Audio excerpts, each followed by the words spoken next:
Dubai അന്താരാഷ്ട്ര വിമാനത്താവളത്തിലെ parking fees ഇനി റോഡ് ടോൾ സംവിധാനമായ സാലിക് വഴി ഈടാക്കും. ഈ മാസം 22 മുതൽ പുതിയ സംവിധാനം നിലവിൽ വരും.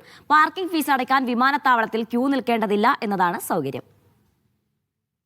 ദുബായ് അന്താരാഷ്ട്ര വിമാനത്താവളത്തിന്റെ 1, 2, 3 മെഗാ കാർഗോ എന്നീ ടെർമിനലുകളിലെ 7400 പാർക്കിംഗ് കേന്ദ്രങ്ങളിലെ ഫീസാണ് ഇനി മുതൽ റോഡ് ചുങ്കം സംവിധാനമായ സാലിക്കിന്റെ ഇ വാലറ്റിൽ നിന്ന് ഈടാക്കുക. ഇത് സംബന്ധിച്ച കരാറിൽ ദുബായ് വിമാനത്താവളം അധികൃതരും സാലിക് അധികൃതരും ഒപ്പുവെച്ചു.